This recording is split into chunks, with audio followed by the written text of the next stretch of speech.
Do you want to learn 7 English idioms that you must know in order to speak like a native speaker? Good, because I'm so ready to teach you. But before we begin, I want you to do something very simple. I want you to click subscribe so you don't miss a single lesson on this channel and learn and grow your English like a pro. And now, let's jump right in. Our first idiom is to be under the weather. If you feel under the weather, it's probably not a good thing. It means that you feel sick and you probably want to see a doctor. And next time you hear someone using this phrase, you should probably say, I hope you'll feel better. I hope you'll feel better. And the next idiom is to hit the sack. And some people say to hit the hay. And they both mean the same thing, to go to bed or to go to sleep. I used to pull an all-nighter and hit the hay at 5 o'clock. So I just used the new idiom, which is to pull an all-nighter. If you pull an all-nighter, it's when you stay up all night in order to get something done, or just watching movies, it doesn't matter. But if you don't sleep early and you stay up all night, it means that you're pulling an all-nighter. And this is something that I don't recommend anybody doing because it's very unhealthy and a toxic way of living. I used to hit the hay at 5 a.m. whenever I had a job interview or a difficult exam coming up or anything from this sort, and I would always feel very exhausted all day long until I come back home and get a good night's sleep. So I don't recommend you pulling an all-nighter. Instead, you should hit the hay early because that is healthy. And now you tell me in the comments at what time you hit the hay every single day. And idiom number 4 is to have butterflies in your stomach.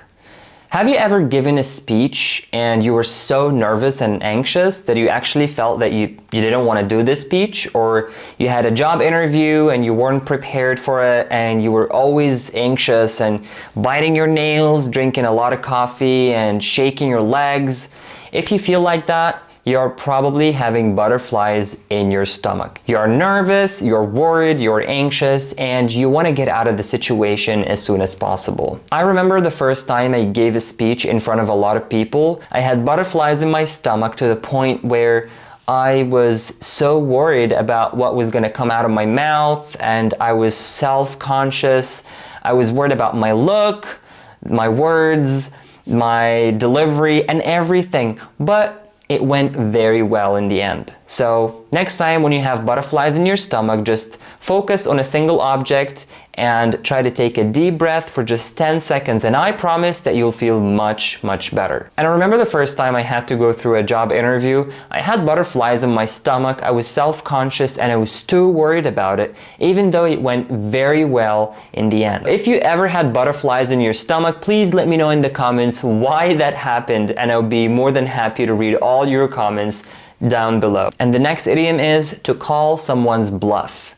If you call someone's bluff, it means that you prove them wrong in an embarrassing and mortifying way. There was a friend of mine who kept telling me that he could beat me at chess. And I'm no chess genius, but I knew that he doesn't really play chess that often, and I was like, hey, you don't really know how to play chess, right? He was like, yeah, I don't, but I am gonna beat you. So I was like, all right, let's play then. And he lost after 20 seconds. He was very embarrassed, and I could say that I called his bluff by winning the game. So next time, before you tell somebody that you're good at something, you should probably think twice about it, because you don't want someone to call your bluff and make you feel embarrassed. And you should probably avoid doing that, especially when it comes to playing chess. And the next idiom is words of one syllable. Now, words of one syllable are words that are easy to pronounce because they have just one syllable. So these words are like cat, dog, park, hat, and so on.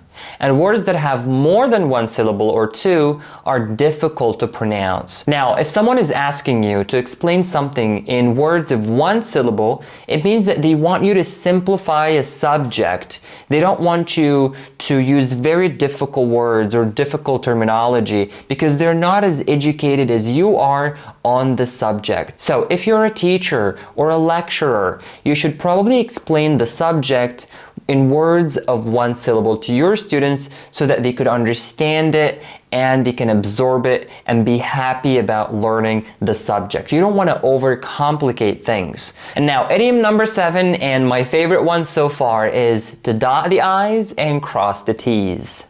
If you're paying great attention to something or the details of something that you're doing in order to get better results or to perform professionally at what you're doing, you probably are dotting the I's and crossing the T's. If you're giving a speech, you should dot the I's and cross the T's, meaning you should pay great attention to what you're saying or to what you're doing in order to get the best results possible. If you are at a job interview, you should probably dot the I's and cross the T's. This is a formal, professional situation, and you shouldn't be acting as if the interviewer is one of your friends or something like that. You shouldn't be using slangs, you shouldn't be underdressed. So there is a protocol, or there are certain rules for how to pass an interview. And that means that you have to dot the I's and cross the T's when you're having a job interview. So now, let me know in the comments what was your favorite idiom out of these 7 ones, and I'll be more than happy to read all your comments. And give this video a thumbs up and subscribe so you don't miss out on any of my future lessons. And see you next time.